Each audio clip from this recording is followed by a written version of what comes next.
Hello, and welcome to the From the Shadows podcast. I am the producer, Jason Lewis. I would like to thank you for tuning in to the From the Shadows podcast.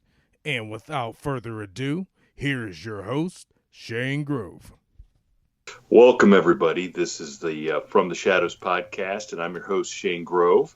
And with me tonight, as always, because he's the one guy I can count on, is Jason, the super producer. How's it going, Jason? Greetings, everybody. Now, we may or we may not be blessed by the judge tonight. He's on the schedule to be with us tonight, but he hasn't chimed in. So at some point during this conversation, when he pulls himself away from his bottle of bourbon, are we recording? We are recording. Oh, we are live. I mean, listen, I don't want to say anything about maybe how undependable he is, but if you have a court date with him, there's a good chance it may get pushed back for a couple days. I'm just saying. He's handling his judgely duties as we speak with a bottle of bourbon. I'd almost feel bad if something really was going on and he was, unable, but I've known him since we were like 8 years old, and I'm not cutting him any slack. So that's just the way it is. Hey, I got it. Maybe he's signing some police warrants right now. Maybe there's like 15 cops outside his door, and he has to sign 15 warrants. Yeah, probably not. So anyway, our special guest tonight, and she is very special, is Ashlie Payton. Ashlie, I know are with us, correct? Yes, I was on time, on track. We got this. Yes, you were. Welcome, Ashlie. Thanks for having me. I'm excited. Now I will let all of our audience know. I discovered Ashlie on the Ohio Mysteries podcast. She was in Armchair Detective, right? Yes, I was on a couple episodes. Really enjoyed it. Mm-hmm. A couple of so she's kind of bragging right now because I've only been an Armchair Detective. Yeah, I've only been the Armchair Detective on one episode, and she's been on 2, maybe 5. I don't know.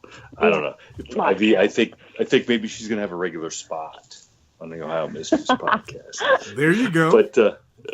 But she did. But she told. I mean, the story was fantastic. She, blew me away with all like the facts and the little ins and outs and stuff. And so I immediately got a hold of her and we started talking. And I mean, I just felt that she could carry a whole episode. So why regulate her to the Armchair Detective role? She's going to be the star here tonight. I mean, actually, we all know Jason is the star, but Ashlie is going to be the star tonight. So Ashlie, give everybody a little bit of your background and why you got picked to be an Armchair Detective. Like, what is your specialty? What do you really know? What is your area of expertise that the average everyday Joe does not have? My area of things that I enjoy the most is folklore and the stories in history that are sometimes glossed over or forgotten. Even when I was a kid learning history in school, instead of just hearing about the Civil War was always fascinating to me. I didn't want to hear just the broad facts. I wanted to know about these hidden regiments and the sneaky things that were going on that don't make it into textbooks.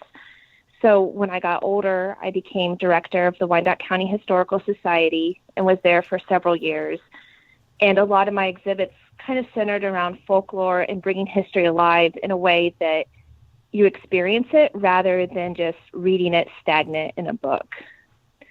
Now for our listeners all over the world, mm-hmm. and because we do have listeners all over the world, Wyandot County is, let's say, about an hour and a half south of Toledo, Ohio, and about an hour northwest of Columbus, Ohio.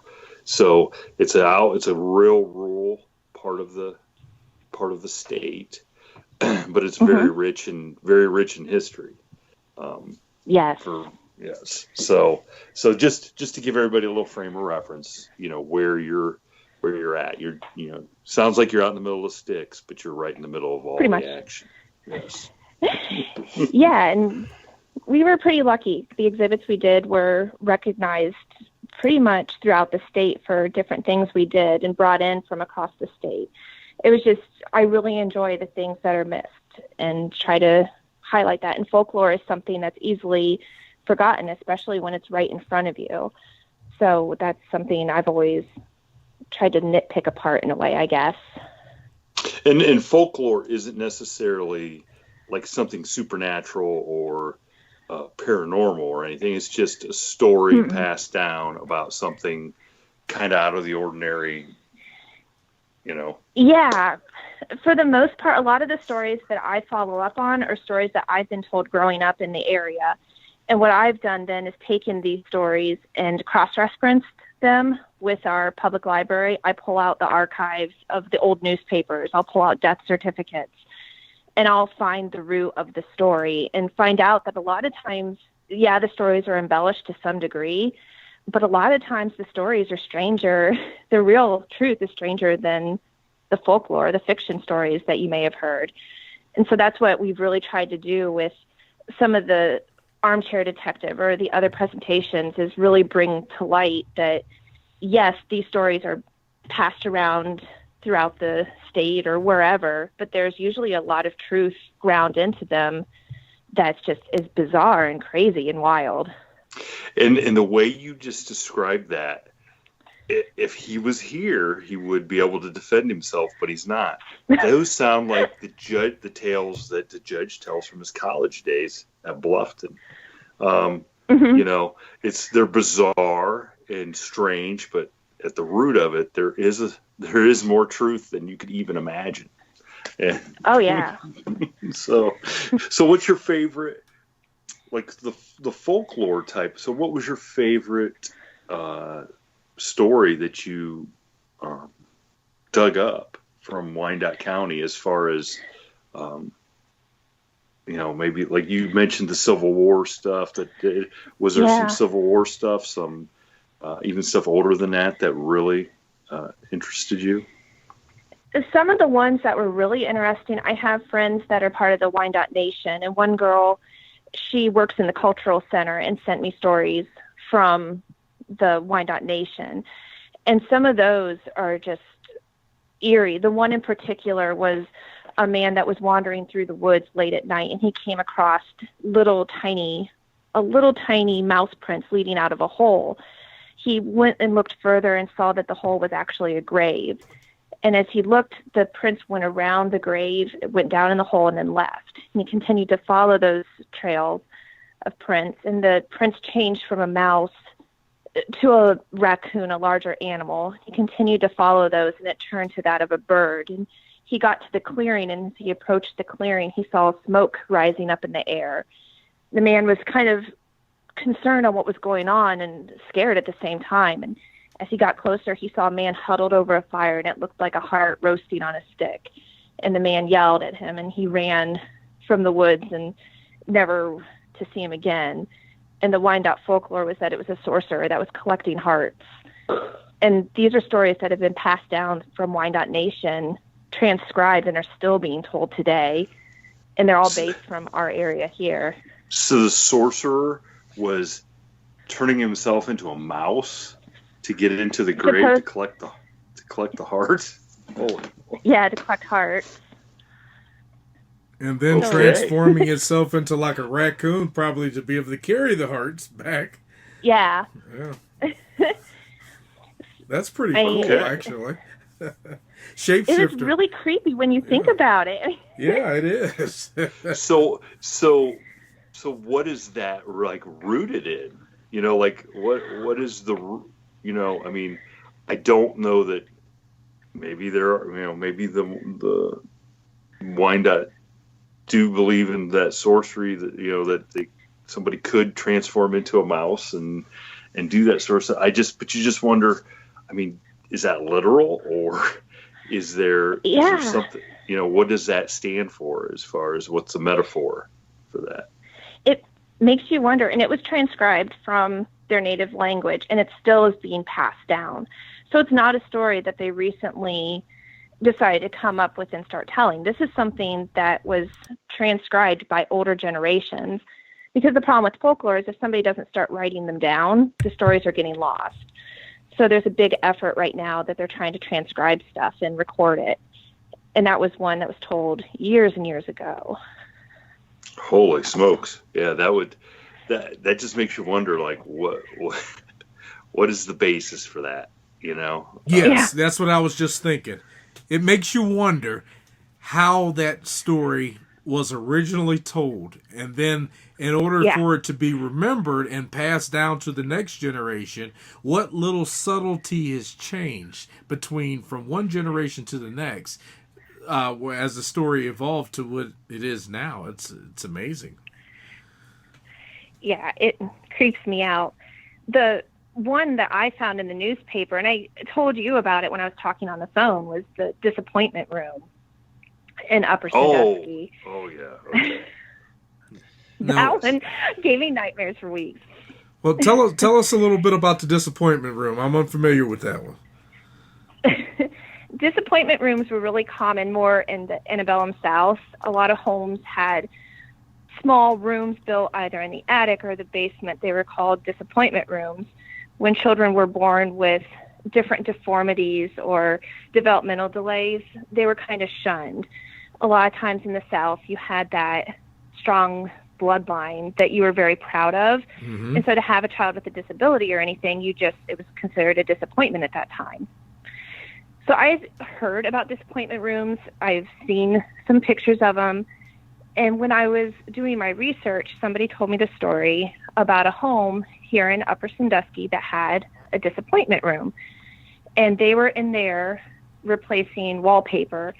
And one night they were upstairs by themselves, and it sounded like nails going down the wall and scratching down the wall. The guy didn't think much of it, but it kept going on and on and on. And finally, it upset him and scared him so much he up and left the house.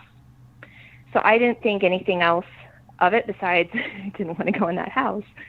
And after researching, I found out that an individual had passed away, and supposedly the family had locked him up in a room, and he had survived by eating wallpaper until he finally passed away. So I had that story on its own, which is absolutely terrifying.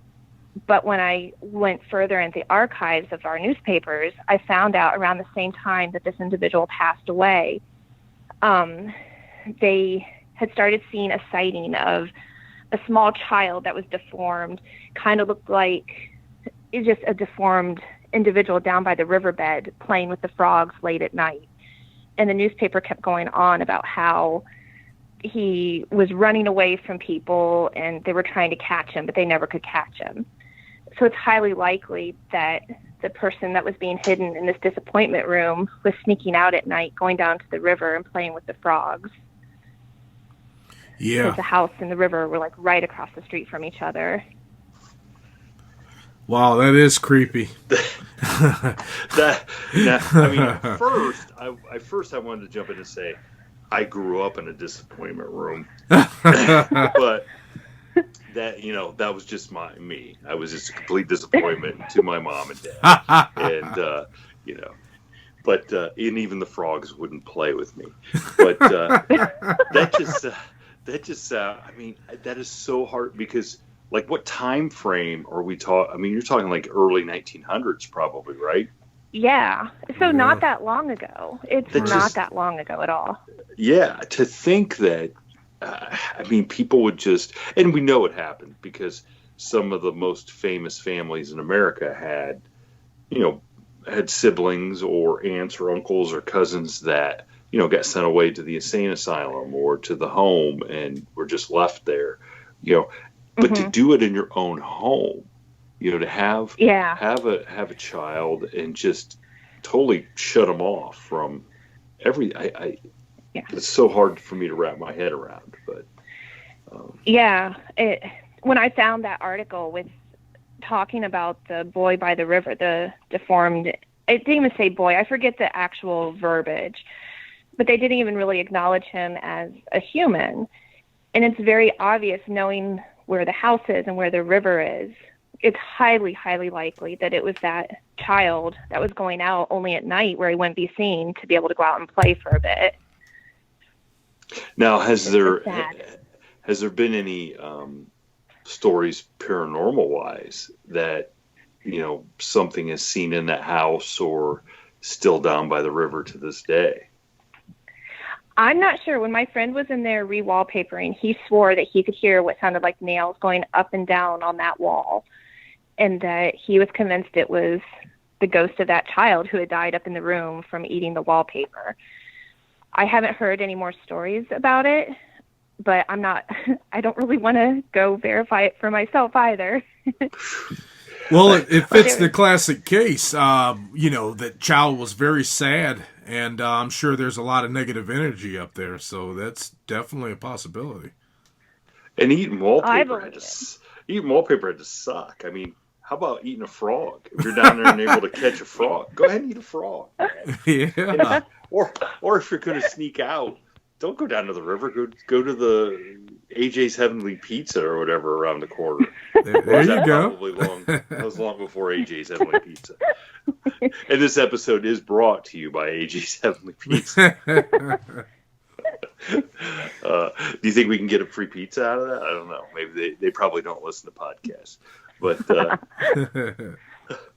no, it's just crazy to think that that just happens in our, that's in your town, in our backyard, so to speak. Right. Wow. So what other kind of crazy stories are from over there in Wyandot County? And you were, weren't you, did you say you were in Hancock County too? Or where? I've worked in Wyandot County at the museum, but I've done internships at the Woodcounty Historical Society up in Bowling Green, which used to be a poor farm, and they had asylum for the insane. Oh, boy. I worked up there for a little bit, and then Wyandot. So for as far as historical societies go. So we're here for stories. What other good stories you got from that, Nick? Before we get into the real story that we're going to entertain everybody with tonight, what are some other good ones from over there? There's quite a few.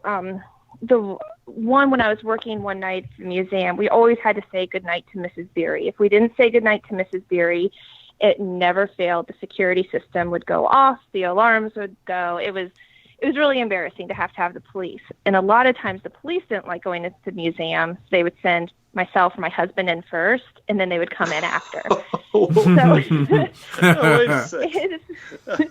Mrs. Beery did not like being forgotten.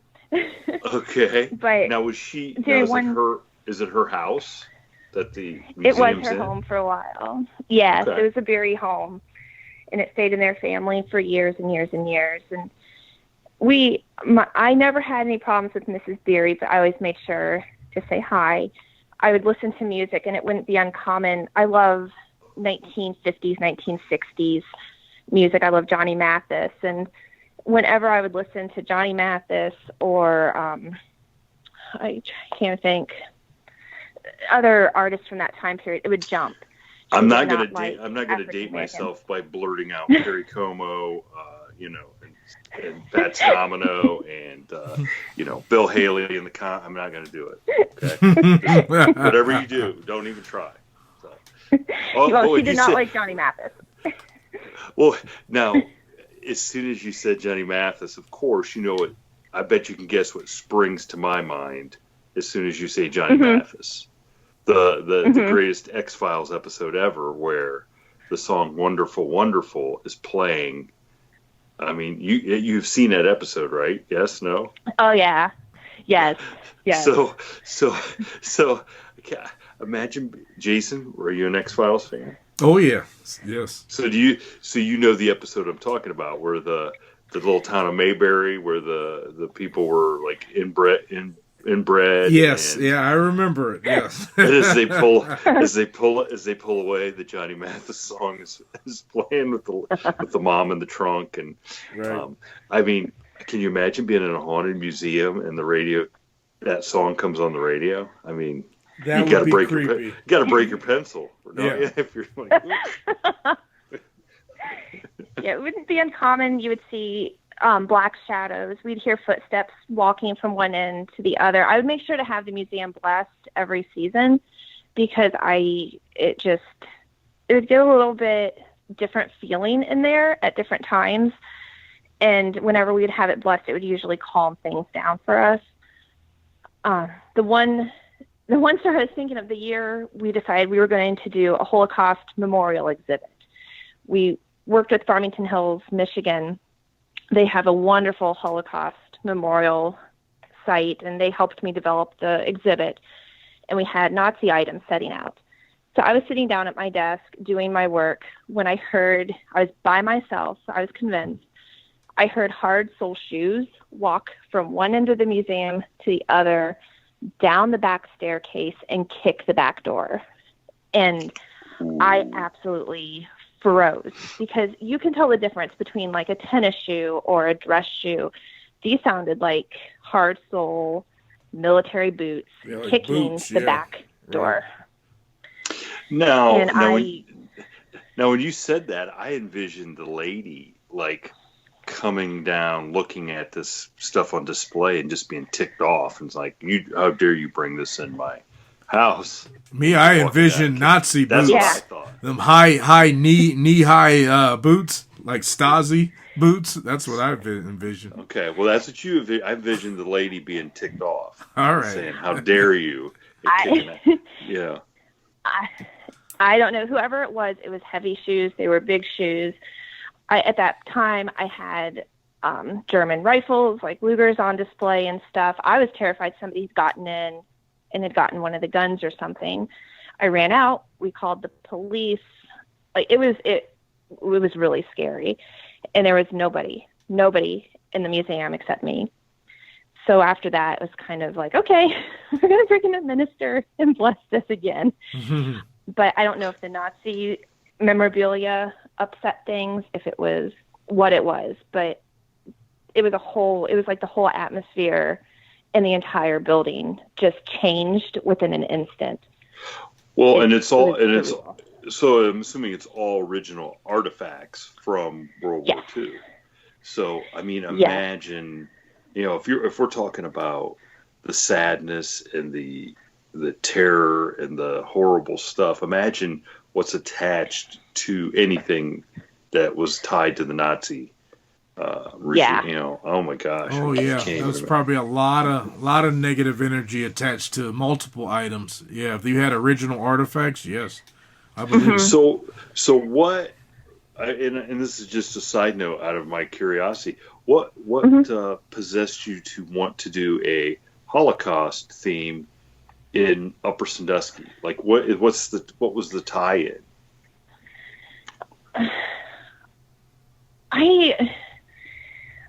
I had recently gone to the Farmington Hills Museum, and it made a huge impact on me. And I think because we do live in rural Ohio, that a lot of times some of the more upsetting parts of history are forgotten because people don't feel as though they had a direct impact from it. And when we were going through archives, we found these huge Nazi flags that had hung on battleships. We found hats. We found all these artifacts that were put in the basement of the museum, kind of forgotten. And I just felt it was important to bring it to light and to show people that this happened in our backyard too. Even though it may not seem like it, it was very real. And I'm a big proponent of history repeating itself and trying to learn from history. And that was a big driving force behind it as well.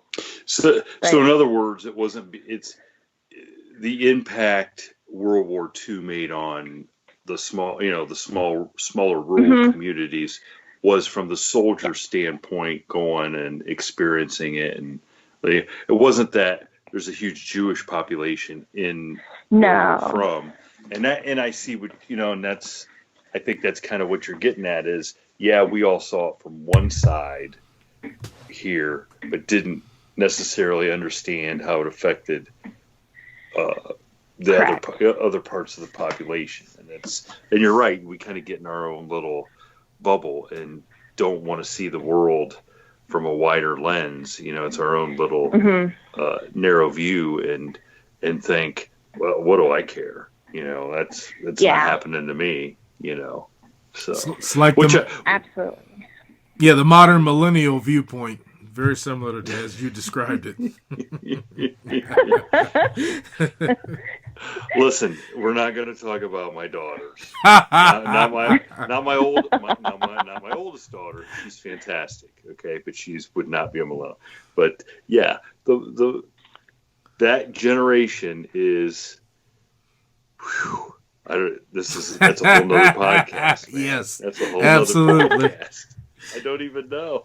And Jason, you and your job, you see those. I see it every day.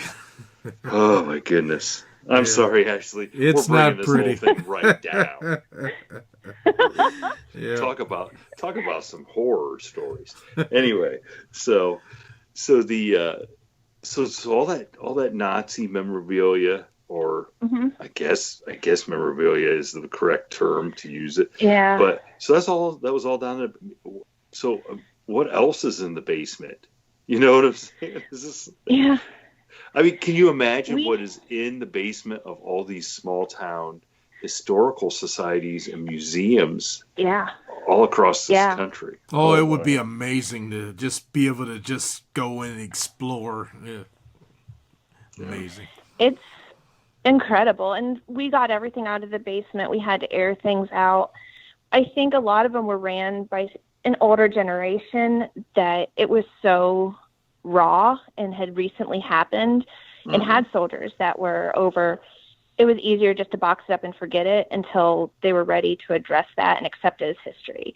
Right. And I even had backlash when we did the exhibit from our own community because I had the downstairs like a living room as if somebody was waiting for their soldier to come home, and then you went upstairs, and that's where the Holocaust exhibit was. And I worked hand in hand with Farmington Hills, so I knew it was appropriate and nothing was offensive or anything like that. But it seemed like people in our own community were more offended by like the Star of David because they didn't totally understand what it represented and what it meant and things like that. To me, that's scary. You need to learn this stuff. Yeah, you're right there. When people don't understand something, that's when they're the most scared of it. Not the whole, I'm going to age myself again, but the schoolhouse rocks. Knowledge is power. Yep. Yes, that's true. People fear what they don't understand. Yeah, the more you know about something, you can. The less the less you have to actually fear. Yeah, you can wrap your mind around it. You can be able to understand it. It's not magical or mystical. So what other cool things have you brought up from the shadows of the basement of the Wyandotcounty Museum? There's a lot of neat things. That was kind of where, this sounds awful, my fascination with Victorian mourning and the rituals and deaths surrounding all of that. Civil War era to late 1930s. We found a small viewing casket and we found widow's weeds. So instantly I'm like, oh my gosh, this is so neat. What is this? And I researched and I learned everything I possibly could about death and dying during the Civil War era and Victorian era based around this casket. I got to say, it's a good thing you're married because I think you'd be a fine catch for almost anybody that listens to the podcast. Oh, absolutely. Do you come with a casket or just an urn? I have one in my bedroom, actually. Okay, all right. Oh boy. No, I found a small. Never mind. I found a small children's casket, like a box, and it keeps my kids out of the room at night. Though it's like, don't you come in here. This is what it is. So it works for something at least. I may not have a disappointment room, but I have a casket. Yeah, there you go. Don't put you in a disappointment room. But I was fascinated with why somebody would have kept all this memorabilia pertaining to that event. And the more you read about it, it was just mind-boggling that if women especially didn't do certain things when somebody passed away, they would be socially ridiculed and just made fun of. It was horrible what you would have gone through had you not followed certain steps that were laid out for you. And that just blew my mind, on top of the fact that we still do stuff today based around those rituals. It was interesting to me. So what was, so give us an example of some of that stuff. The wakes, we still do wakes, and we still have somebody sitting with the body when you view them. And they did that during Civil War and Victorian times because you didn't always know that somebody was truly dead. So the best way to tell was handling and touching, because being buried alive was a real valid fear and concern. And they have exhumed bodies that the casket was torn up on the inside because somebody truly wasn't dead.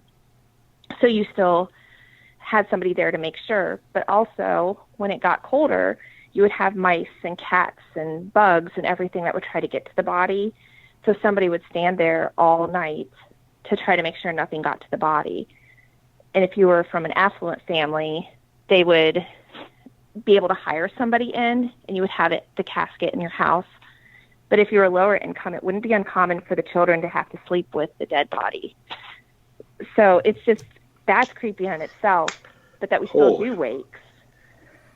Yeah. Holy smokes. Well, I've read that too, that many people, like you said, they've exhumed bodies from back in the Civil War era, and they thought people had died, and they actually were not dead.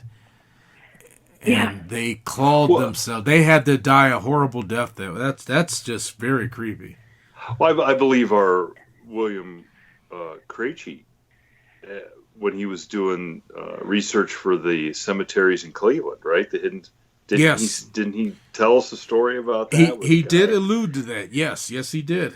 Yes. Oh, and also for our listeners that might not know, since we didn't touch on it, widow's weeds. That's the black funeral clothing, the black mourning clothing worn by the widow, basically. Yeah. Mm-hmm. Yeah. Yes. And when I have my little haunted history tours. I do tours around town with some of my stories, and I dress in full widow's weeds, the Civil War era. And I was so excited. I recently found a weeping veil, which the women would have worn a weeping veil over their face. And it was to protect, they felt that the spirit of the dead lingered around the person. Mm-hmm. And the weeping veil kind of protected them from attaching the spirit to somebody else, kind of thing. Because there's a real fear that if you had somebody died and you walked by somebody else, that could be the next person that would die. So there's a lot of superstition surrounding it. Yeah, doesn't it also follow up something like and it usually happens in threes? I don't know the whole thing. Mm-hmm. I remember reading about it though. Yeah. I can't get past how excited you were to find a weeping veil. I mean, most people are glad to get like most women are glad, and this is nothing against women, but most women are glad to get that Kohl's coupon in the mail, or but you found a weeping veil. Holy smokes. Yes. I'm excited. It's an original one. Oh, jeez. You're really starting to creep me out. So sorry. Now, because here's what I love is how many people would honestly know what even that was. If you came across it. Probably not too many, because it's the one I have that I just found is more 1900s. So it's a lace, or it's like a fine lace with the black trim. If you know what you're looking for, you would know right away because of it having the 3 bands in the trim. But if it was earlier Civil War period, they would have used crepe. And the problem with the crepe, I found some pictures. I've never seen one in person. It's crepe like what you think of like party streamers crepe. Mm-hmm. But the chemical they used was highly cancerous.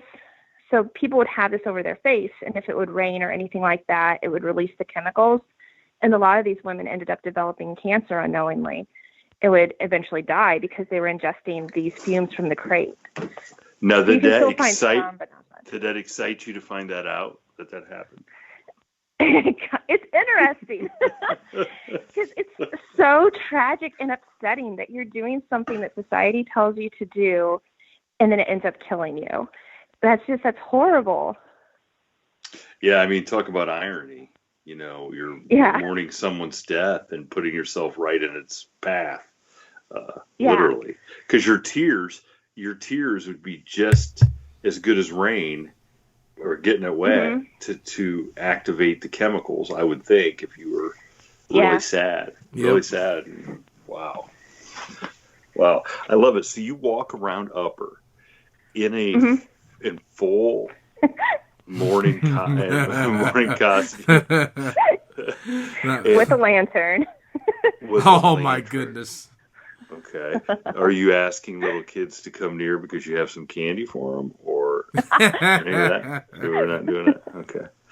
So how many places? So tell us a little bit more about these tours. So how do you give them like all year long? I mean, nobody's giving any tours now. I mean, you wouldn't be able to use the widows. I can't even. It'd turn into the widows. Mask now, COVID mask. Well, actually, the widow's weeds would protect her. It'd be like a mask. There you go. Oh God, walk around like that. So now you just look normal, right? You'd be like, there's a lady in a black dress with her face. So what do you like? How often do you do the tours, and how many if somebody wanted to come over and do a tour, how would they do it? We usually offer them through the summer in October. It's kind of hit or miss on the weekends. I try to change them up so it's not the same thing every time. I haven't been able to do them because of the COVID, but also I go to the library, like I mentioned. I'll pull house records, or I'll spend an afternoon going through, our library has a book of 1860s death records, and it'll have their name, their birth date, how old they were when they died. And so if I see a young death, I can usually pull the archives and find out what happened to them. So right now I can't do much of anything, so that's on hold. But a lot of times I do them through the summer. I work with other organizations that are trying to raise funds. Last year we did them over in Forest, which is a really small town, a little bit from Upper. And we did it as a fundraiser for the Genealogical Society and kids' gym over there. So when we do them usually as fundraisers to help other organizations out. We don't pocket any of the money. Well, so let me ask you this. Does anybody ever get mad when you're standing out in front of their house telling a ghost story? Do they come out and get off my lawn, you kids? I mean, does anybody take offense? Does anybody take offense that you're pointing out that they lived in a haunted house, or what? We never actually stop at the homes. We'll say in this general area, and we make sure that we map our path out, that we're always stopping on public area. I was telling, we have the old Indian cemetery, the Heretic Cemetery at the top of our Park Hill here in Wyandot in Upper. And I did have the cops called on me a couple years ago while I had a group. And I just had to explain, I'm in my garb with a lantern. They're like, this is the crazy lady that calls us to the museum all the time because they don't say goodbye. They don't say goodbye to the lady. It's fine. But we try to let them know now, hey, we're going to be doing the tour. If you hear about a crazy person dressed up walking around town, it's me. I'm not trying to break in anywhere. But it's a lot of fun. We've really enjoyed it.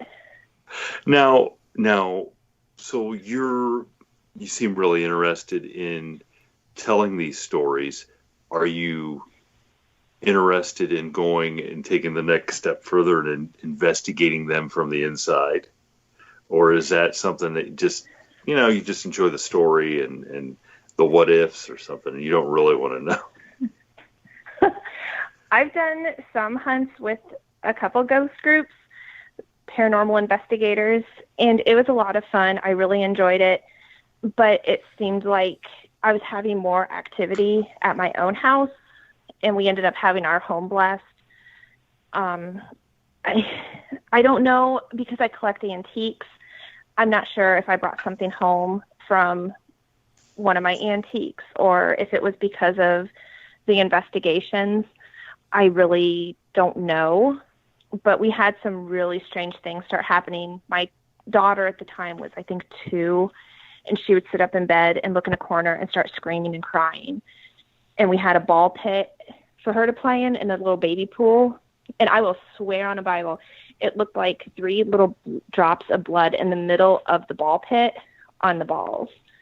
And there was nothing else around it. It wasn't like she cut herself and got on it. I don't know. And after that happened, it was kind of like, okay, we need to back off a little bit. Maybe not buy any more coffins for your bedroom and stuff, stuff like that. So that's it. So that's interesting. You go on some ghost hunts, and the whole time you're thinking, God, we should be at my house. You know, we should be checking this place out. So there's more activity at home than I'm getting here. I know. We did the investigation here, and then we did the blessing, and then towards the end of the blessing, we were upstairs in our house, and we had all the windows opening doing the final part. And it felt like a rush of wind, and we heard what sounded like children giggling that went through the whole house. And then that was kind of the end of it. We've not had anything since then. But that scared me enough. It's like, okay, we're not going to do this anymore. So it's like the kids' spirits were all like released and just took, wow. Okay. It like gives me goosebumps even thinking about it, because it just felt like this cool breeze went through the house. And honestly, it sounded like kids running, and it just went out the window. I don't know how else to explain it without sounding cheesy, but it was just really creepy. There's nothing cheesy about a bunch of ghost kids running through your house and out the window. I mean, that's just scary. That's not cheesy. That's scary. Hey, all these things lurk from the shadows. Now, has anybody ever gone to the museum and done an investigation there to see what's going on? Yeah, we had a couple groups go in there. I left about 10 years ago now, once I had my daughter. So I'm not sure if they've had any investigations done since then. But at the time, they got a lot of EVPs. I was on a lot of the hunts with them and just got a ton of stuff from Mrs. Beery. We have the old schoolhouse. There was activity in the schoolhouse and down in the basement. And nothing malicious that we picked up on, fortunately. Wow. You're brave, I'm going to tell you, and that's coming. I mean, I was once owner of an antique store and framing store in Bucyrus that was in an old Victorian house, and I mean, there was all kinds of stuff that happened, and people would come in and tell stories and stuff, and I tell you, when you're alone, but you're never really alone, you know, in a house, it's unsettling when you don't know if the person or thing or entity or whatever, if they're glad you're there, you know, or they're just like, would you please leave so we can have a party or something, you know, so we can be at peace. Yeah. You know, and I didn't have to go to it every day and hang out all day long. I don't know how you could. I don't know. No wonder. Creepy. No wonder you dress up in crazy clothes and walk around Upper in the middle of the night. That was nothing. I was helping on the board at the Gill House over in Galleon. Are you familiar with the Gill House? Yes, I am. I was helping over there for one. We did Victorian morning tours, and we decided we were going to recreate a Victorian seance. And that just sounds like a bad idea. Okay. No, hear me out. It was a good idea. Okay. I thought we could just recreate it like a Victorian seance and then turn on the lights and say, okay, this is how it worked. This is what they believe, but they were really being taken advantage of. So thinking like Mary Todd Lincoln and Houdini's wife, like it was a scam for the most part. So we had the guy that was leading the seance the arms of the chair would have lifted up, even though he was tied to it. You would tie it, but you could pop off the hand so you could get the hand out. And then they used a stick to move things on the table.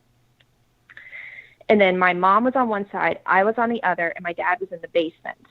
And we had cues where he would say something and we would make a tap in the wall or whatever. We had it all planned out. Okay, so see, this sounds in like theory, trouble. This sounds like in theory, it trouble. was a really good idea. So's started every B horror movie. Every B horror movie that starts out, it's always a great idea. Let's go up to the cabin in the woods with no electricity, or let's go to the graveyard and play cards on a tombstone. I mean, this sounds terrible, but go ahead. Well, at least I wasn't my dad in the basement. I was not going in the basement by myself. So anyhow, we start the seance, and the guy leading it, I hear him start his script, and then he stops and goes, "Oh." And I see the ball moving on the table. I see the lights flickering. Everything is happening that it's supposed to happen. And he says the code word, and it sounded like somebody dropped a cannonball right next to me. And out of the corner of my eye, I see what looks like a shadow moving back and forth behind where the guy is telling the stories. And about that time, he stops and goes, "Okay, I have to stop. Stuff is happening that I'm not doing, and I'm not sure what's going on." And stuff was moving on the table. The lights were flickering, and it scared the crap out of me. The whole time, your dad's still down in the basement waiting for the. He's still done. He was, and we were like look at his watch. He was messing. Look at his watch going, what are these guys doing? What are they doing? That's crazy. Well, it's crazy. He never heard whatever that big thud was. He never heard it. You mean your dad downstairs? He never heard it. He didn't hear it. He Oh did my not goodness. hear it. It was loud enough. It vibrated stuff. He did not hear it because we were mad at him that he was trying to scare us. And it wasn't so you him. guys thought he was doing it all, and yeah. And so you And so you guys were in the Gill house doing this. Mm-hmm. Okay, so had you never driven by the Gill house and looked how scary it looks just from the outside? Well, we had weird things happen. We had gone. I'm a professional harpist, and we were doing EMFs and EVPs up in the attic, and I thought the ghosty spirit liked me because it started saying harpist, love, and you could see the reeds going all the way all over the place. So I thought I was in the clear. Didn't like my dad so much, but we had some weird stuff happen there. Okay. I'm marking that off the list. I'm not going to the Gill house. I was just thinking, I was like, man, I'd like to check that place out. Yeah, Jason, I'll take you by. Don't worry. My dad and I were by ourselves, and we were hanging the black draping for the seance. And I finally went home because I didn't want to be there at night. It wasn't a pleasant feeling. It was one of those places that sometimes it was okay, other times not so much. And my dad was there until like midnight or 1 o'clock hanging this draping. And he said at one point it sounded like somebody was dragging furniture from one point of the room to the other up above him. And he knew he was the only one there because he had locked the doors.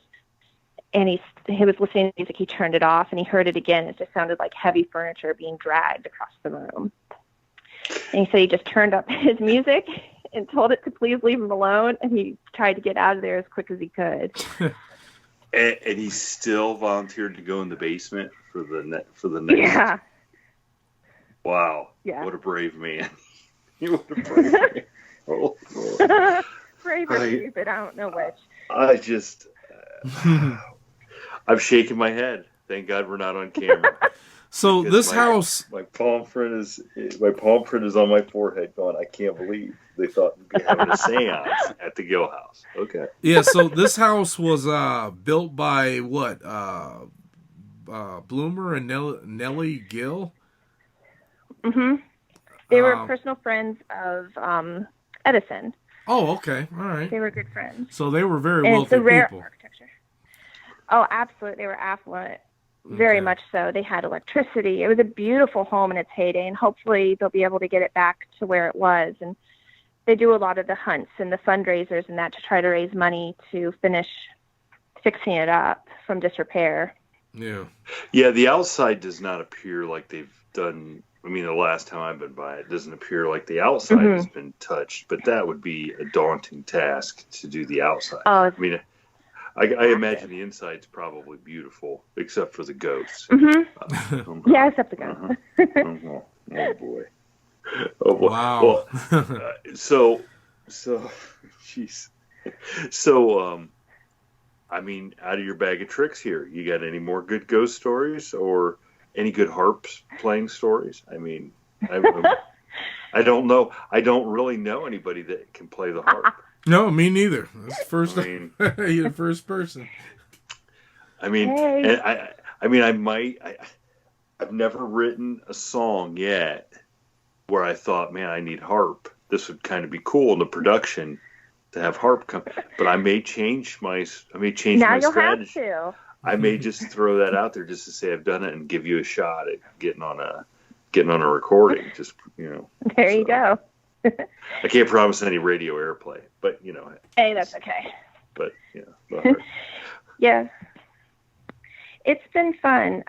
For several years, or a couple years, I was the resident harpist for the Grand Hotel up on Mackinac Island in Michigan.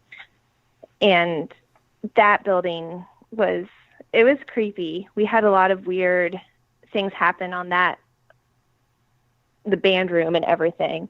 It was kind of like living in The Shining. And I made the stupid mistake of deciding to read The Shining. Wait a second. You made the stupid mistake of saying, "Hey, let's have a séance." Oh no, not there. All right. Jeez. I've done a lot of stupid things, but the séance was probably a top 5. We did that, and we made the stupid mistake of trying to play Ouija in the wheat field at Gettysburg. And that's my probably goodness. Oh my goodness. The worst. Like, that's probably number 1. Guild House is probably like 5 when you put it in comparison. Doing Ouija in Gettysburg. Okay, let's do the countdown. Okay, so 5 is the Guild House. What's number 4? No, it's number 4. You already gave away number 1. Casey Kasem will be really ticked off on that. So what's number 4? 4 was when I worked at Woodcounty. I was on the opposite side of the building. If you've ever been to Woodcounty, it's a massive facility. And when I got hired, they said, don't bother screaming, because if you scream, we're not going to hear you anyways. And I was doing a Girl Scout tour, and we took them to it was like a little side building that housed the violently and criminally insane. And we got outside, and a little girl started crying and sobbing, saying she wouldn't go in. And I said, well, why won't you go in? And she said, there's an old man staring at the top of the stairs holding a Bible saying he's going to break out. And I had no idea what to say. Okay. There's no one there. You took a Girl Scout troop to the criminally insane? What?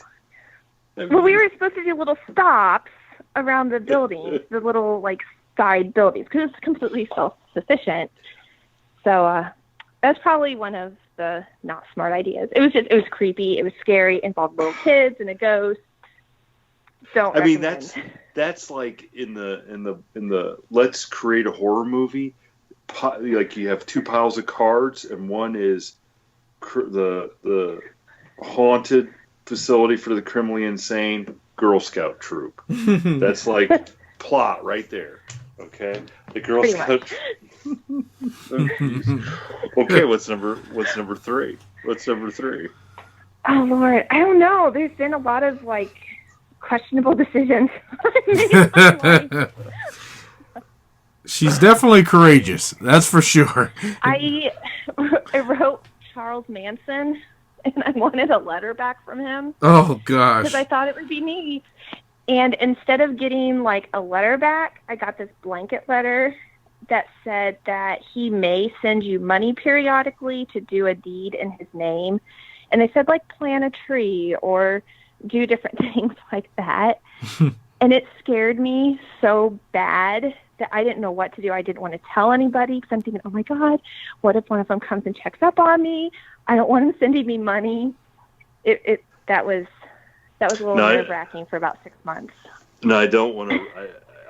I got my own little Charles Manson story here. Is that I know or have met his grandson, the one that ended up with his body, Jason Freeman. Cool. Jason Freeman. He was from Amish country, okay? And what? He lived over in Amish country, and another friend of mine who I went to school with is a financial planner over there. And Jason, he invested money with my buddy, and they did some. I think Jason was in MMA fighting or something for a while, and then he ended up moving. But he always kind of, for some reason, believed he was Charles Manson's grandson, and turns out he was Charles Manson's grandson. Oh my gosh! And he I believe is the one who ended up with Charles Manson's body. I mean, really nice guy. I mean, the last guy you'd think was Charles Manson's grandson. I have to interject. Here. This was your buddy, so I feel comfortable in asking this. What would make this man think that he is Charles Manson's grandson? Well, he was. So, I mean, there was something, and I've heard the story. I don't know the particulars on who I think it was his mom was born to, or maybe one of his parents was obviously born to somebody that Manson was with. And since this is a family show, I don't need to explain the birds and the bees. Absolutely, understood. Even though we have a harp player in our midst. That's okay. We can always question Jerry off air. Yes. Yeah, and I mean, I can get the. In fact, Jason, remind me, and maybe we'll do that for midweek. I'll tell the full story to you and the Ozark Howler about Jason Freeman. Maybe I can get Jason Freeman on for a future episode. Now that sounds like a good idea. We'll make that happen. That would be interesting. Yes. So, and maybe he can make you feel a little bit better about that letter you got from his grandpa. Yeah, I'd be curious because it was like a blanket letter. It wasn't anything signed. It was just looked like a blanket letter that they said they would periodically send out money and that they would follow up to make sure it was used as they indicated. I'm thinking that's how cults start, doing little things like go plant a tree, now go kill somebody. Well, yeah, you said do little things in his name. I'm like, well, like kidnap a kid or what? And then you go plant a tree. Plant a tree. Plant a tree. That's not what I was thinking. And after you plant a tree, please murder a puppy in my name. Yes. I mean, take a picture.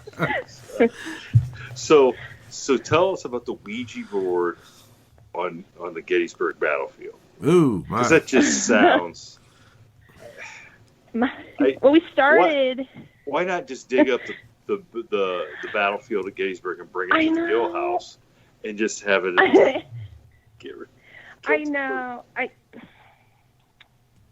It wasn't one of my smarter moves. We actually started at Seminary Ridge and Culp's Hill area. My favorite regiment, this really says a lot about my personality. My favorite regiment was the Louisiana Tigers.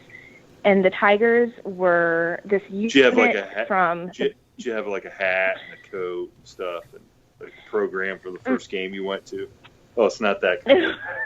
Not that I have got my favorite like baseball card, like my Mickey Mantle baseball card. You're like my favorite regiment in the. Okay. My favorite regiment's the Tigers. Oh my God! What? I just keep going back. Like, what would your dating profile be? Like, and my favorite regiment is. I play the harp. I know how to use I know my way around a Ouija board. And, I know. I make jokes all the time. It like goes over my husband's head. It's like, oh, come on, you gotta like get with it here. He's fortunately he started to like my macabre humor and history facts because I have to tell somebody.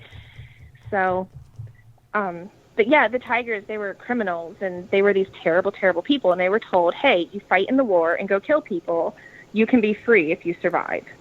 So these people that were pulled out of jail and all these other places are like, yeah, I'd love to go kill people and not be charged. Oh, Isn't that the gosh. plot? Wait a second. Isn't that the plot for the Suicide Squad with Will Smith and all those guys? Like they pull those guys out Hey, of that's where they jail. got it from. Oh, gosh. Okay. All right. So they start fighting at Gettysburg. They ran out of ammunition. They didn't know what to do. So they had their Bowie knives, and they decided to cut off body parts and run at the Union Army with, like, arms and legs and things like that. And, of course, the Union Army was absolutely terrified having, like, an arm and a leg run at them. And they held their position. The Tigers held their position for quite a while. So we did the Ouija board. With body parts? I know. Isn't it awesome? Okay. So the Ouija board. What? So I thought it would be fun to try to talk to a Louisiana tiger. It didn't go out how I had planned. I thought in my mind it would be a very wholesome conversation. I don't know.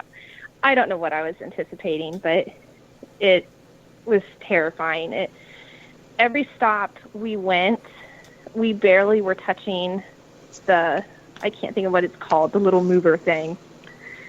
We were barely touching it, and it was just flying across the board. And a lot of times it was saying, help us, help us. We need soldiers, we need soldiers. And every single stop was basically the same one until we got to the wheat field. Because we did Culp's Hill, Seminary Ridge, and then decided to go to the wheat field. And when we got there, it was a little bit slower, and it was kind of the same thing, help us, help us. And it gives me goosebumps. It still scares me. It started to say, come out, come out. And we asked who. It said, come out, Ashlie. And about that time, we hawked the board to the back of our van and hightailed it out of there. Wow, that little thing that you're referring to, that's the planchette, correct? Yes, that's it. Yeah. Okay. Yeah. Wow, that's amazing. So that was ghost all around you. Mm-hmm. Why? Who asked you to be on the show tonight? That's what I want to know. I mean, What? I said, who asked you to be on the show tonight? That's what Sorry. Like, I got goosebumps. I knew what was coming. I'm like, it says spelled out Ashlie. Well, of course it's spelled out Ashlie. Yeah. Give me your arm. Come out. Yeah, give me your arm or leg. You know. Oh, Lord. Oh, my goodness. Well, and the worst part of all of it, and I'll see if I have it, and I'll send it to you. It makes me tear up. We snapped a picture outside, and it was all red. It was like these stripes of red, and it looked like a face. It was horrifying. I don't know what we caught an image of. I probably don't want to know what we caught an image of, but that was the end of all that. It was the first time I really really was scared. Hey, listen, if you can't find that, I'm not going to be mad at you. I'll take a screenshot and send it to you. Oh, thanks. Thanks a lot. Here you go. Surprise. Oh, my goodness. Where's the judge when you need him? Unbelievable. He's missing out. I know. Well, so I was not expecting all these fantastic stories. This is great. I mean, even a top five crazy stupid things. I mean, my top 5 crazy stupid things are really stupid and crazy, but they're not that. I mean, that's cool. You did some really cool stuff.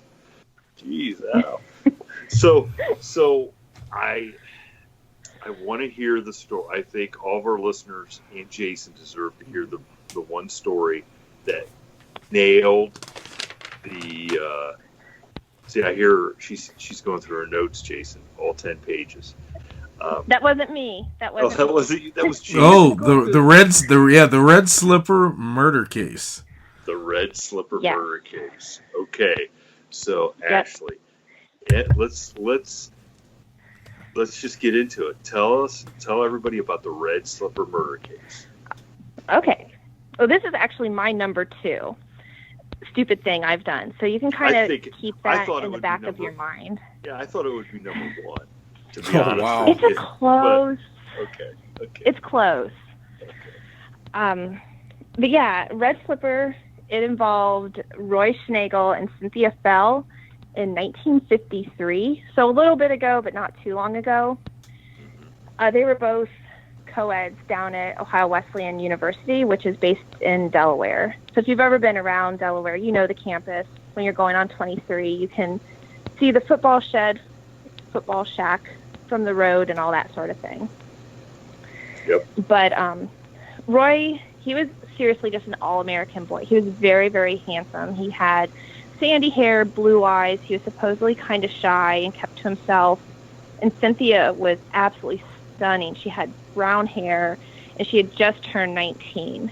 So they had met while they were freshmen together down at OWU. But when they weren't at school, they were really from the different side of the world for the most part. Roy was from a really affluent family in Cleveland, and Cynthia was from a lower-income family in White Plains, New York, of all places. But even though they were different, they really, really wanted to be together. And from the different stories I was told through, like, being at the museum and that, I was told Cynthia and Roy planned to get pregnant on purpose. Roy's mom was extremely controlling and a very manipulative woman, and she dictated everything Roy did, like going through his mail and just everything, like super, super managed him.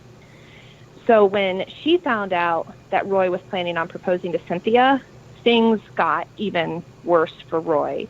I feel as though she was the mom, told Roy, you need to end this, you need to take care of it, it needs to be done. So around this time, Cynthia ended up failing out of OWU and had gone back to New York. Roy was still at Delaware. He was in the ROTC. He was trying to get his grades up and everything. And so he wanted Cynthia to sneak back to Ohio and meet up with him. And the plan was they were going to meet outside the football shack, and she was going to stay there for several days. Prior to leaving, Cynthia went and bought a pair of red slippers and a white flannel nightgown with little blue flowers on it. So once she got there, she hid in the football shack, and Roy told her, no matter what, do not be seen by anyone. And this is where information really kind of scatters. Someone said that she was seen by somebody. Others say they got into a fight. Others say that Roy intentionally planned this. But whatever happened, I guess the ultimate thing was that Cynthia tweaked Roy on his nose, and he instantly saw red and completely freaked out. So instead of just yelling or arguing or whatever, he decided to strangle Cynthia. And once he saw that she was non-responsive and wasn't really responding to anything, he panicked and loaded up Cynthia's body in the back of his 50 Plymouth coupe and drove up 23 North. You guys are so quiet. I know we're trying to. We're just enthralled by what you're saying. We're just. I mean, listen. All I can keep thinking of is at least Roy's mom did not let she wasn't going to let him have a seance at the Gill House. That's all I could think. She was controlling enough to. So okay, so they start heading up 23. They start heading up 23. They drove up 23 North, and during the drive, he said that he heard Cynthia moan in the backseat of his car in Marion County. And since he heard her moan, he decided to continue to drive up north until he got up outside of Upper Sandusky here. And once outside of Upper, he pulled off the highway, went down a dark, really secluded road area where he dragged her body out of the car. And once he got the body out of the car, he began to beat and stab Cynthia with a tire iron. He stabbed her and beat her in the face so she was unrecognizable, and then decided to beat her in the abdomen to try to hide the fact that she was pregnant with his child. So once he was done viciously beating Cynthia, he tossed the body further into the woods and drove off, and then tossed the tire iron into the river when he got a little bit closer to Delaware. All the that next for tweaking morning. all that for tweaking his nose. Yeah. Wow. All from tweaking. I still wonder if he didn't plan it to some degree, because why else would he have had her stay in the football shack, kind of secluded and not wanting anyone to see her? I really think his mom knew more and wanted her gone. And that was his way of getting rid of the problem, I guess. I don't know. Wow. Yeah. But the next morning, the road crew found Cynthia's mangled body, and the county tried to figure out who it was. It was during the Wyandot County Fair, and a lot of people thought that she was possibly one of the workers or was murdered during the fair. So a lot of the people in Upper started panicking, thinking, is this somebody local? Is it somebody from the fair? They didn't know who it was. The county medical examiner took the body back to the morgue, and they started to reconstruct her face as best they could, which was a huge task since he had literally stabbed her in the face with this iron. Once they were able to piece her back together well enough, they took her picture and shared it not only in the local papers, but it ended up being shared in like the New York Times, the Washington Post. She became known as the Faceless Beauty, and they really wanted to know out like who this woman is. And apparently it was the first time postmortem photo was shared in newspapers across the nation to try to help ID a body. But no one was able to identify her, even though they were sharing it everywhere. But they did notice that she had on these red shoes. 1950s, all shoes had serial numbers on the inside of them, and those serial numbers logged to know which batches of shoes went to what stores. So because of that, they were able to track the shoes back to White Plains, New York, where there was a young worker there who remembered Cynthia. She remembered her talking about going to see Roy and buying the nightgown and all that. So they were able to pretty quickly point the finger back to Roy. Roy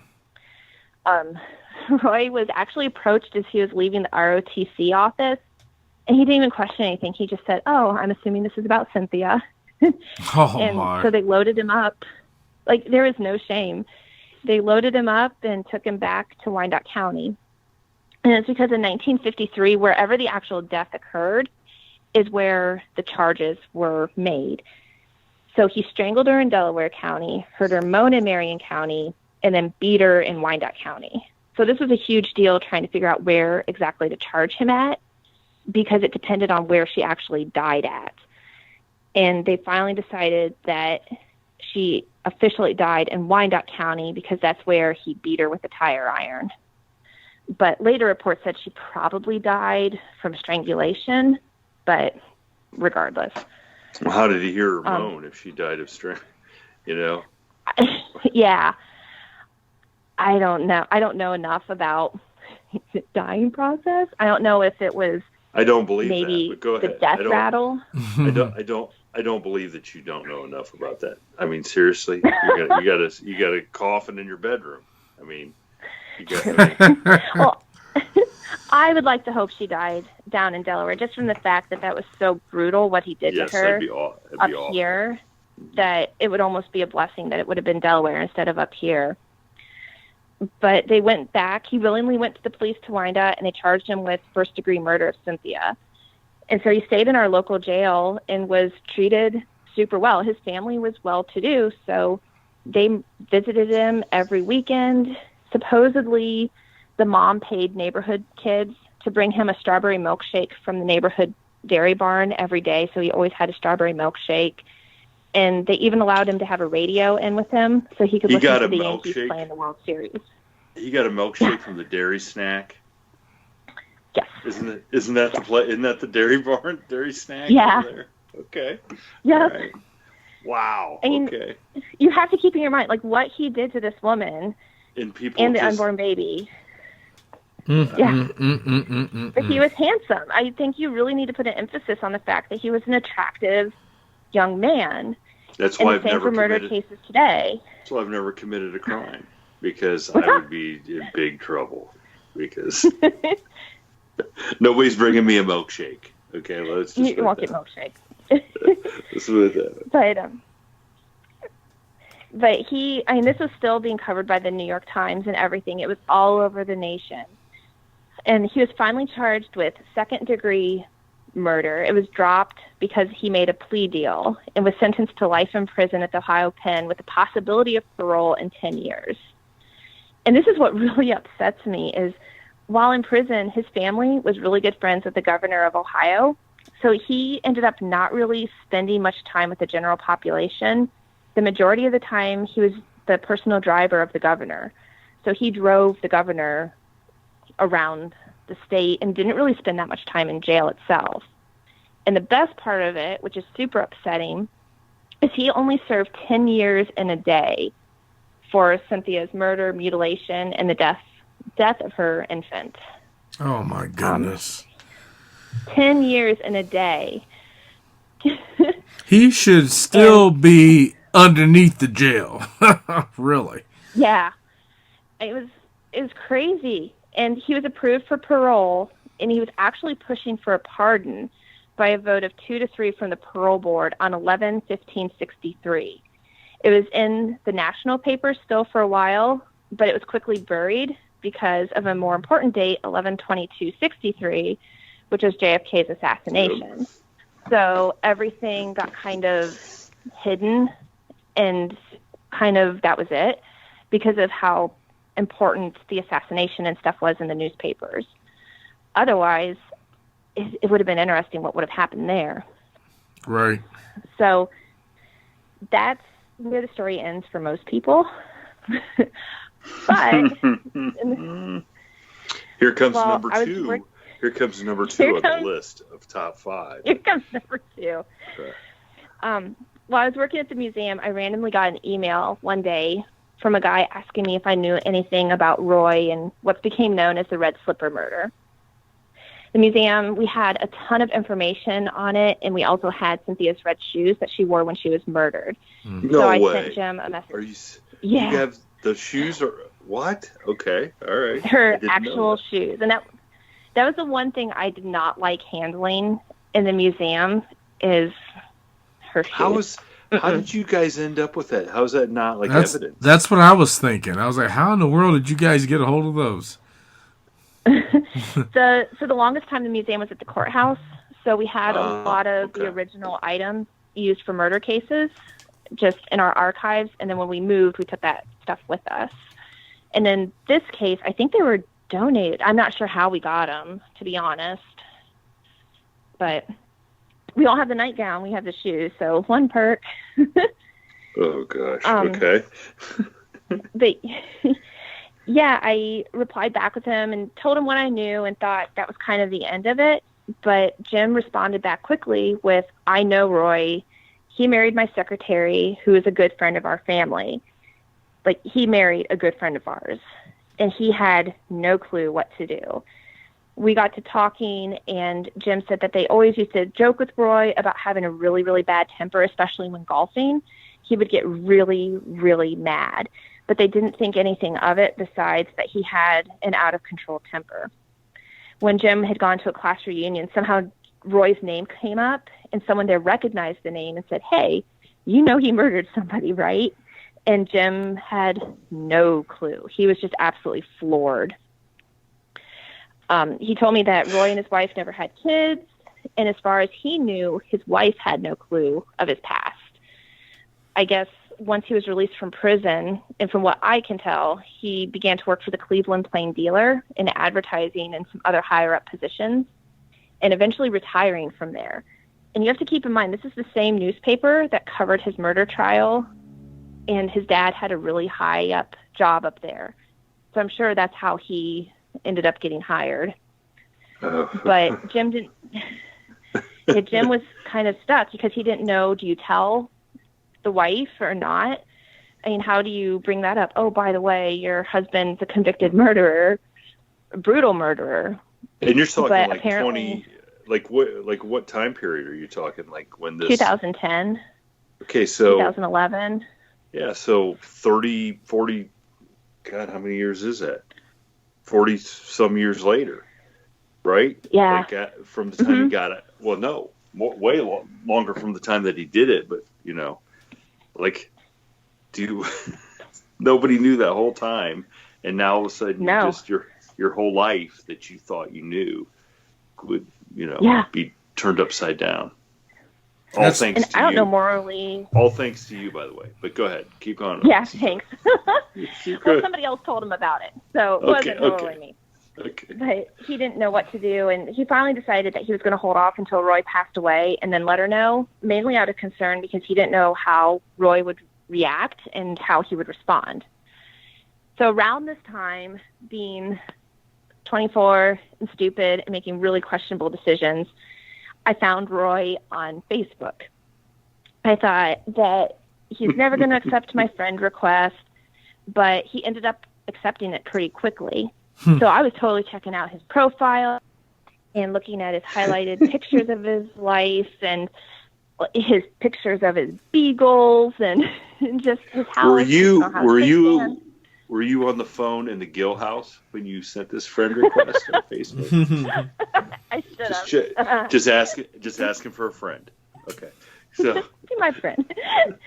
But that night, my husband, he said, why not message him and just ask him if he remembers anything from Upper Sandusky?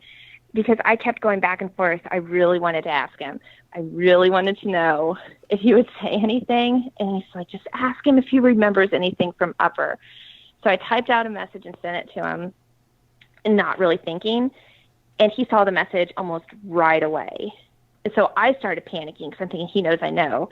And if he doesn't want anybody to know, here I am sending him a message on his freaking Facebook page. Oh, gosh. And he's going to drive to Upper, and he's going to kill me. So I, being the totally rational and calm person that I am, completely wigged out. I kept a Facebook account, but I stayed inactive on it and just started a separate account. And so about 5 years ago, I decided that it was still kind of in the back of my head that he was still on that friends list. So I wanted to unfriend him and just be done with it. I figured it's not worth it. He probably doesn't even watch it. And within an hour, up pops another friend request from Roy. Oh, gosh. So he had been waiting every day. Yes. To see. He's obviously been watching. Well, man. So. Did you accept the friend request? Yes, because I didn't know what to do. So in a panic. Oh my God. Oh my goodness. What the right thing to do was. And that is the number one right there. Yeah. Like, you don't really get life lessons to prepare you with dealing with a convicted killer. I got to be honest with you. Do you know who I'm blaming all of this on? Your husband. Your husband. I know. What? I know. Like, did he not read the profile that you play the harp and that you do? Like, does he not realize if he tells you, hey, ask him if he remembers something about Upper. Ask him if he likes red slippers. Well, yeah. It freaks me out because obviously he's watching my account. So I still have that account. If you search my name, the other one will pop up, but I've not been active on it or anything. Like, there's nothing. But I've talked to several newspapers and things about it. I've been quoted in local articles. A few years ago, I was contacted by 2020. They wanted to do a story on him, but I told them I wouldn't do it because I would gladly give him the information, but I didn't want to be quoted or anything on the air because obviously he's watching me to some degree. Oh, there's no doubt. And I have that. He probably listens to Ohio Mysteries. He's probably got that on loop. You talking. He's probably cut out I just am imagining he's in his disappointment room up there in Cleveland. He's cutting out every article and pasting it on the wall and red slippers, Ashlie, like coming strawberry milkshake from the dairy snack. Mother. Red room. How old would he be? Is he still alive? So is he still alive or not? Last I heard, he's 84. He's still on the friends list. He still loves going on cruises. He's out, like I said, outside the suburbs. He's done some Facebook surveys and says he sadly has never had children.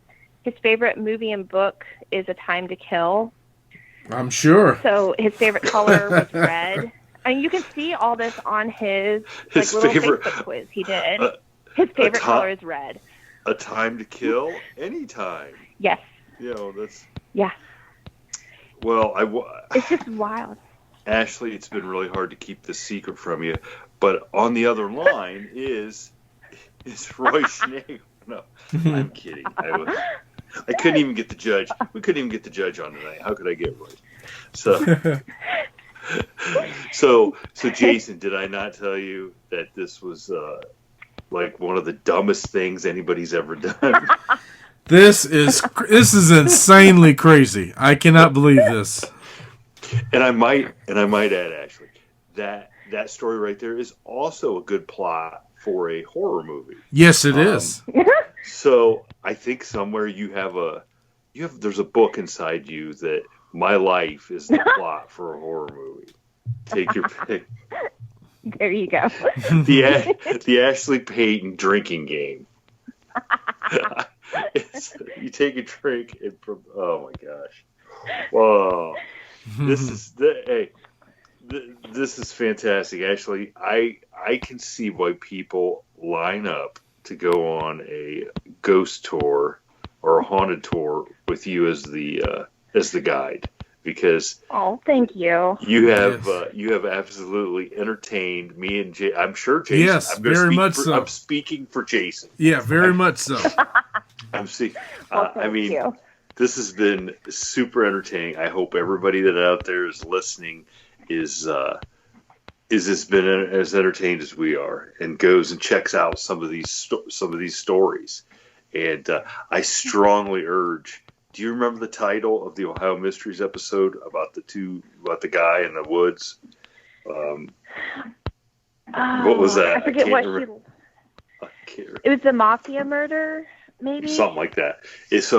So everybody that if you want to hear another great story that Ashlie comes in on and gives her expertise on, go to the Ohio Mysteries podcast. And I'm only going to promote the Ohio Mysteries podcast because they're great. They're good friends of ours, and we're doing an episode with them. Maybe the episode after this one. Yeah. So so we're doing an episode with the Ohio Mysteries. Oh yeah. People over there, Paula and her nephew there, Steve, right? Yes. Yeah, yes. Steve. Yeah. So go check that out. That was a great episode, and that's a great story. And I didn't want you to tell that story here because I know it's hard not to tell it. I know it's a great story. It's a great story. So go check Ashley's story on Ohio Mysteries. I think it might be the Mafia Murders, but yeah. That is a fantastic one. So, but Ashlie, I can't thank you enough. And when you are able to start doing the haunted tours again, please let us know. Go on our After the Shadows page for our go podcast. to our discussion forum. Yeah, After the Shadows, and post it up there. Yeah. Put an announcement. Yes. Thank you. Because that's where all our listeners go to kind of talk and post stuff and interact. So I think they would love to know, especially the ones in North Central Ohio, when you're going to do that again. And we'll do. Come check you out, and maybe they'll heckle you about some of the crazy things. Like, aren't we going to go to the Gill House? We're going to have a seance at the Gill House. Hey, we'll not that I'm condoning that behavior out of our listeners, but I mean, now, you know as well as I do, Shane, that we have some that would be glad to go to the Gill House and do a seance. Well, whatever. Blame it on the judge. Yes, there you go. So Ashlie, hey, thank you for spending some time with us, and I can't wait to show up myself and take one of those haunted tours. Yes, And me too. I mean, I think that'd be great to get all the podcast crew and have you take us around and do that. Hey, we'll do an I would episode love about to. that. I think Yeah. that'd be fantastic. Yeah. I need to get one for Bucyrus. I think that would be a lot of fun to head your guys' direction and find some good stories and kind of find some creep over there. I think so too. I think so too. That's a great idea. I think I know a couple stories that I can that could be the start of it. So, but we're not doing any seances anywhere. No seances ever again, and no Ouija. No Ouija. And maybe old Roy Schlegel or whatever, he could come take a tour. Oh, that'd be my luck. That'd be fantastic. So Roy, if you're listening, Ashlie is waiting for a response to that question. That's okay. I really and if anybody out there, I'm just gonna throw it out there because now that we're on the Odyssey Radio Network, our audience is way all over the country.